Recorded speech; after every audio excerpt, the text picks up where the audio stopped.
And of time, آخر الزماں کا پہلا باب۔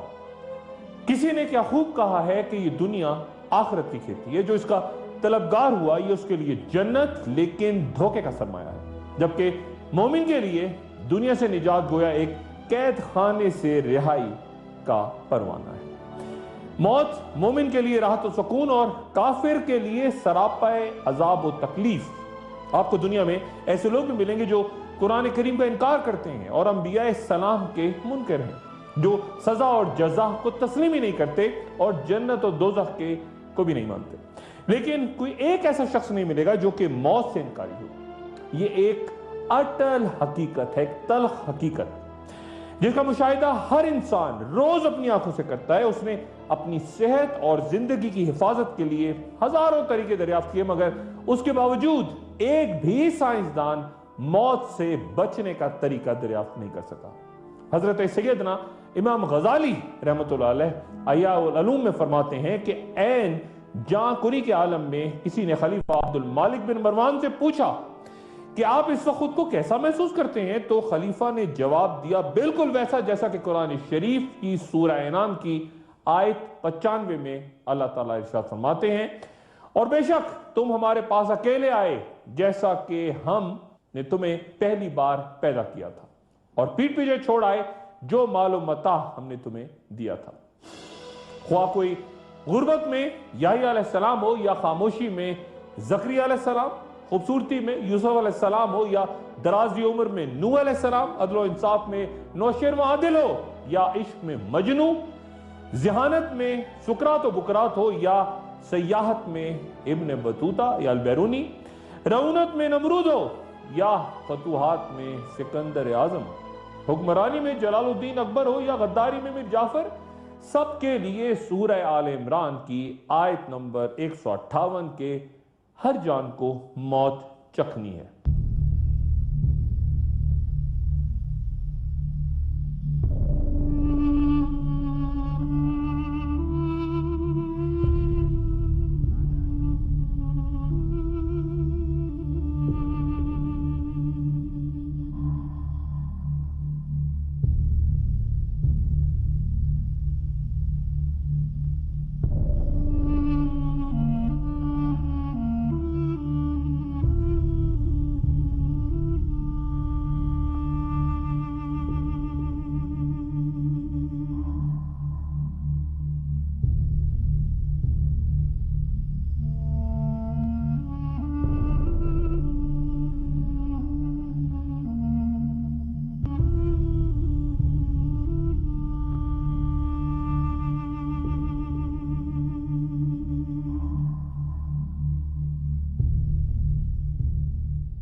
ممکن ہے آپ میں سے کچھ اصحاب اس سے پہلے اینڈ آف ٹائم کے عنوان سے گفتگو ٹی وی یا ڈی وی ڈیز پہ دیکھ اور سن چکے ہوں۔ دنیا بھر سے ہزاروں سوالات اس کے بعد موصول ہوتے رہے اور آج تک ہوا کرتے ہیں، اور وہ سب کچھ جو میں نے تب بیان کیا وہ واقعات و نشانیاں کس حد تک پوری ہو چکی، اور جو کچھ ہمارے ارد گرد آج کل ہو رہا ہے خصوصاً مشرق وسطیٰ میں یا پھر افغانستان، یورپ، مشرق بعید، وسطی ایشیا میں، کیا مذہب ان کی توجیہات پیش کرتا ہے؟ اور کیا آخری دور کی نشانیوں سے اس دور ابتلا کا کوئی تعلق بنتا ہے؟ کیا امام مہدی علیہ السلام تشریف لا چکے ہیں یا پھر ان کا ظہور ہو چکا ہے؟ اگر نہیں تو یہ کب تک ممکن ہے؟ کیا دجال آ چکا اور کہیں موجود ہے، یا موجودہ افراتفری اور قتل و غارت آخری دور کی وہ جنگیں ہیں جن کا حوالہ مستند احادیث میں موجود ہے؟ اس جنگ کے دور میں جہاں T V, radio, internet, social media کے بعد اب پوسٹ انٹرنیٹ یعنی انٹرنیٹ کے بعد کی دنیا پہ سائنسداں غور کر رہے ہیں کہ سائنس اس تیزی سے ترقی کا مناظر طے کرتی جا رہی ہے کہ چند سال بعد غالب امکان ہے کہ وہ ہزاروں طریقے جس کے ذریعے دنیا بھر سے ہر لمحے کی خبر ہم تک پہنچتی ہے مختلف انداز اختیار کر چکے ہوں گے، اور آج سے کہیں زیادہ درست اور غلط کے درمیان تفریق کرنا مشکل تر ہو جائے گا۔ مستقبل کے زیر ابلاغ کیا روپ لیتے ہیں اسے چھوڑیے کہ آج بھی ہم تک تواتر سے یہ خبریں آتی رہتی ہیں کہ فلاں شخص امام مہدی ہونے کا دعویٰ کر رہا ہے، یا کسی پسماندہ سے علاقے میں پیدا ہوئے ایک معذور عجیب الخلقت بچے کو دجال قرار دے دیا لوگوں نے، یا پھر یہ بحث کہ دجال کوئی ایک شخص نہیں بلکہ ایک پورا شیطانی نظام ہے جو کہ معیشت سے لے کر اقدار تک، سماجی روایات تک ہم سب کو اس معاشرے کو اپنے شکنجے میں لے چکا ہے، اور امریکہ یا کوئی اور طاقت اس نظام کے پیچھے ہے۔ اور یہ بھی کہ چین کی ابھرتی ہوئی معیشت یا وہاں بنتی اشیاء جو کہ ہر طرف بازاروں میں غلبہ پا چکی ہیں، انہیں دیکھ کے بہت سے لوگ یاجوج ماجوج قرار دیتے ہیں۔ اپنے ارد گرد مختلف محفلوں میں ان لوگوں کے جو کہ ستاروں کے علم یا ہاتھوں کی لکیروں سے مستقبل جاننے کے طریقوں پہ شدید تنقید کرتے ہیں اور پھر اپنے آپ کو انتہائی تعلیم یافتہ بھی قرار دیتے ہیں۔ ذرا ان لوگوں کو غور سے دیکھیے، دلی دل میں وہ اپنے مستقبل کے بارے میں جاننے کو بےتاب رہتے ہیں۔ میری بات سے لاکھ اختلاف کیجئے، لیکن یہ قدرتی سا عمل ہے کہ انسان مستقبل کا حال جاننے کو بے چین رہتا ہے، اور یہ جانتے ہوئے کہ جلد یا بدیر اس نے لازماً مرنا ہے، جوتشیوں یا نجومیوں کو اپنے ہاتھ کی لکیریں دکھا دکھا کر یا پھر ذائقے بنوا کر اپنی موت کا وقت معلوم کرتا رہتا ہے، یا پھر ان لوگوں سے ملیے جنہیں خود اپنے اگلے سانس کا علم نہیں ہوتا، مختلف کہانیاں سن کر ناچنا یا پھر مایوسیوں میں غرق ہو جانا، یہی اس قسم کے لوگوں کا روٹین ہوتا ہے جو کہ سنتے ہیں، دیکھتے ہیں، انکار کرتے ہیں، پھر خاموشی سے جاتے ہیں۔ ہر قسم کے لوگ آپ کو ملیں گے۔ جب میں نے اینڈ آف ٹائم کے عنوان سے کئی سال پہلے پروگرام پیش کیے، لیکن تب اس موضوع پہ بہت زیادہ مواد نہیں تھا، لیکن گزرے چند سالوں میں اس پر بہت کچھ لکھا اور کہا گیا، اور جہاں بہت سے جید علماء کرام نے دنیا بھر سے اس پر نئے انداز میں تحقیق کی، گمان و وہم اور اندازوں کی بنیادوں پر اس قدر غلط مواد بھی سامنے آیا کہ بے شمار لوگ مزید بھٹک کے گمراہی کی طرف چلے گئے۔ اور تبھی یہ لازم ہے کہ انسان جب بھی گفتگو کرے یا سنے تو صرف ایک نقطہ ذہن میں رکھے کہ جس طرح موت زندگی کی حقیقت ہے، اسی طرح آخرت بھی دراصل اس دنیا کی حقیقت ہے، اور یہ بھی کہ اگر یوم آخرت نہ ہونے یا سزا و جزا کا تصور ہی نہ ہو تو پھر کیا یہ سارا کارخانہ ہستی صرف اس لیے تشکیل دیا گیا کہ 4 دن کھیل کود کرو، کھاؤ پیو اور پھر سب کچھ ختم؟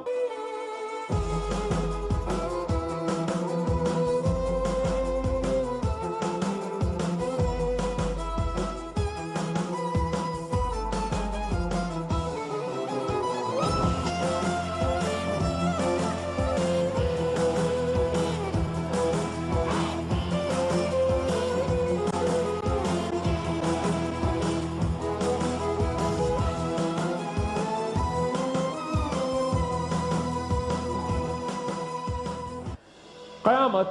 عربی زبان کا لفظ ہے اور لغت میں اس کے معنی ہے کھڑا کرنا، یعنی مردوں کو قبر سے کھڑا کرنا یا دوبارہ زندگی کی طرف لوٹانا۔ لیکن یہ کب آئے گی؟ ہزاروں سال کی طرح آج بھی انسان اس سوال کا جواب ڈھونڈتا ہے، اور تبھی اللہ تعالیٰ سورہ اعراف کی آیت 187 میں فرماتے ہیں کہ لوگ تجھ سے یعنی رسول اللہ صلی اللہ علیہ وآلہ وسلم سے پوچھتے ہیں کہ اس کے قیام کا وقت کیا ہے، تو کہہ دے کہ اس کا علم تو صرف میرے رب کے پاس ہے، وہی اس کو وقت پہ ظاہر کرے گا۔ وہ آسمانوں اور زمینوں پہ بھاری چیز ہے، تم پر اچانک ہی آ جائے گی، تو اس سے پوچھتے ہیں کہ گویا تو اس کے سوراخ میں لگا ہوا ہے، کہہ دے کہ اس کا علم تو صرف اللہ ہی کو ہے، لیکن اکثر لوگ اس بات کو نہیں جانتے۔ پھر اللہ تعالیٰ سورہ بنی اسرائیل میں فرماتے ہیں اور وہ کہتے ہیں کہ قیامت کب ہوگی، تو کہہ دے کہ عجب نہیں قریب ہی آ لگی ہو۔ قیامت کا تذکرہ تمام انبیاء کرام نے بیان فرمایا، لیکن چونکہ رسول اللہ صلی اللہ علیہ وآلہ وسلم کے بعد کوئی نبی نہیں آنا، اس لیے آپ نے تفصیلاً اس کا ذکر کیا۔ حضرت حذیفہ رضی اللہ تعالیٰ عنہ سے روایت ہے کہ رسول اللہ صلی اللہ علیہ وآلہ وسلم ہمارے درمیان کھڑے ہوئے اور اس قیام میں آپ نے قیامت تک ہونے والا کوئی ایسا واقعہ نہ چھوڑا جو ہمیں نہ بیان کر دیا ہو۔ جس نے یاد رکھا، جو بھول گیا وہ بھول گیا۔ اور آپ صلی اللہ علیہ وآلہ وسلم نے ہمیں جن واقعات کی خبر دی، یعنی وہ جو راوی ہیں وہ اپنے بارے میں کہہ رہے ہیں کہ وہ جو بھول گئے ہیں وہ واقعات جب بھی رونما ہوتے ہیں تو مجھے یاد آ جاتا ہے۔ جیسے کوئی آدمی جب غائب ہو تو اس کا چہرہ بھول جاتا ہے، لیکن جب سامنے آتا ہے تو یاد آ جاتا ہے۔ ارشاد باری تعالیٰ ہے اور کفر کرنے والے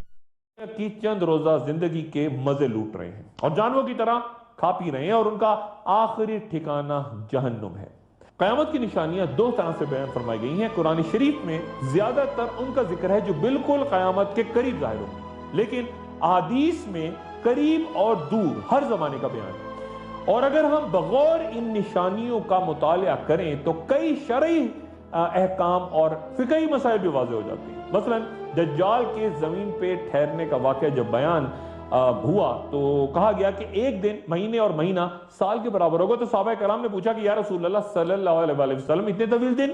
تو پھر 5 نمازیں کیسے ادا ہوں گی؟ تو نبی صلی اللہ علیہ وسلم نے فرمایا کہ نہیں، بلکہ تم وقت کا اندازہ لگا کر عام دنوں کے دورانیے کے مطابق نمازیں ادا کر لیا کرنا۔